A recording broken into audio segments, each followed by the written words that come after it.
আসসালামু আলাইকুম ওরহমতুল্লাহ সম্মানিত দিনী ভাই ও বোনেরা, আলহামদুলিল্লাহ আমরা আল কোরআন তেলাওয়াত করে থাকি এবং আল কোরআনের তেলাওয়াত শুনেও থাকি। কিন্তু আল্লাহ তাআলা আল কোরআনের মধ্যে কি বলতে চেয়েছেন সে বিষয়ে আমাদের জানা একান্ত প্রয়োজন।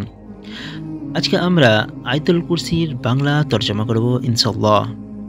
আয়াতুল কুরসি সূরা বাকারার 255 নম্বর আয়াত। এখন আমরা এর বাংলা তর্জমা করব ইনশাআল্লাহ। আয়াতুল কুরসির বাংলা তর্জমা হচ্ছে, আল্লাহ তিনি ছাড়া কোনো সত্য ইলাহ নেই। তিনি চিরঞ্জীব, সর্বসত্তার ধারক। তাকে তন্দ্রা ও স্পর্শ করতে পারে না, নিদ্রাও নয়। আসমানসমূহে যা রয়েছে ও জমিনে যা রয়েছে সবই তার। কি সে যে তার অনুমতি ব্যতীত তার কাছে সুপারিশ করবে?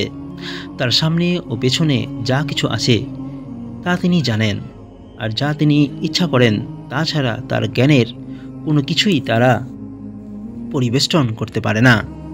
তার কুরসি আসমানসমূহ ও জমিনকে পরিব্যাপ্ত করে আছে, আর এ দুটোর রক্ষণাবেক্ষণে তার জন্য বোঝা হয় না।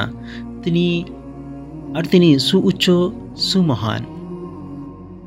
এই আয়াতটিকে আয়াতুল কুরসি বলা হয়। এটি মর্যাদার দিক দিয়ে কোরআনের সর্ববৃহৎ আয়াত। হাদিসে এই আয়াতের অনেক ফজিলত বর্ণিত হয়েছে।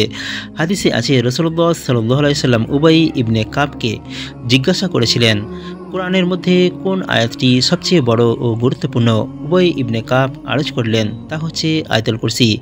রাসূলুল্লাহ সাল্লাল্লাহু আলাইহি সাল্লাম তাকে তা সমর্থন করে বললেন, হে আবুল মঞ্জির, জ্ঞান তোমার জন্য সহজ হোক। মুসলিম শরীফ 810 নম্বর হাদিস। রাসূলুল্লাহ সাল্লাল্লাহু আলাইহি সাল্লাম ইরশাদ করেছেন, যে লোক প্রত্যেক ফরজ সালাতের পর আয়াতুল কুরসি নিয়মিত পাঠ করে তার জন্য জান্নাতে প্রবেশের পথ একমাত্র মৃত্যু ছাড়া অন্য কোনো অন্তরায় থাকে না। নাসাই দিন রাতের আমল 100 নম্বর হাদিস। অর্থাৎ মৃত্যুর সাথে সাথেই সে জান্নাতের ফলাফল এবং আরাম আয়েশ উপভোগ করতে শুরু করবে। অনেকেই এই সূরার আয়াতুল কুরসিতে ইসমে আজম আছে বলে মত দিয়েছেন।